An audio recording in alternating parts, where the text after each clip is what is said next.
नमस्कार प्रणाम, हम पिंटू सिंह यादव आप सभी के स्वागत करतनी। जैसा कि आप सभी के बताबा के सावन महीना चढ़ गई बा और सावन महीना में जौन बाटे भक्तिमय माहौल हो जाला। ये सब भी आपके पता बा। लोग जौन बाटे कांवर लेके गेरुआ वस्त्र पहन के और बाबा के दरबार में जाला और बाबा के जल चढ़ावेला।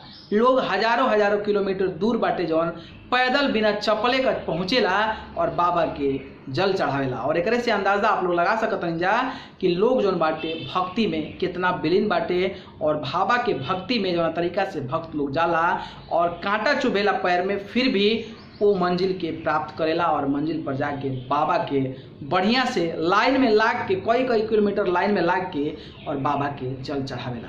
तो सावन चढ़ गई बा, 6 जुलाई बा और सावन के महीना के पहला सोमवारी भी बा और सावन के पहला सोमवारी के काफ़ी खास मानल जाला।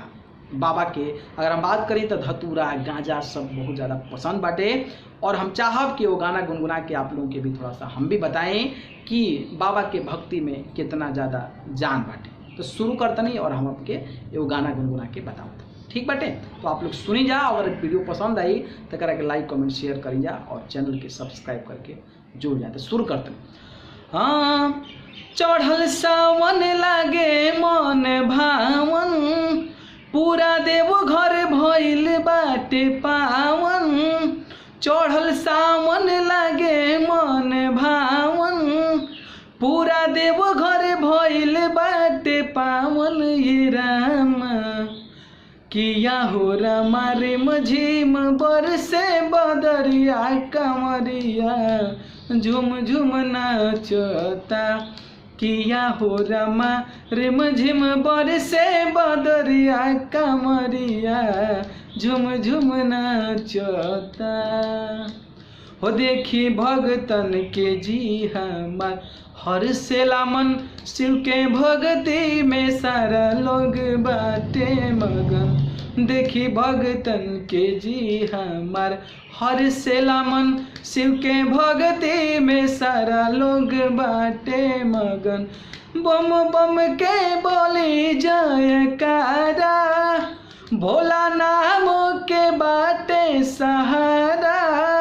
बोले बम के बोली जयकारा, भोला नाम के बाटे सहारा। ये रामा किया हो रामा रिम झिम बरसे बदरिया कांवरिया झुम झुम नाचता।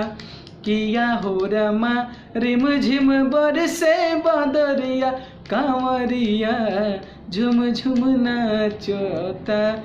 किया हो रामा रिम झिम बरसे बदरिया कांवरिया झुम झुम नाचता।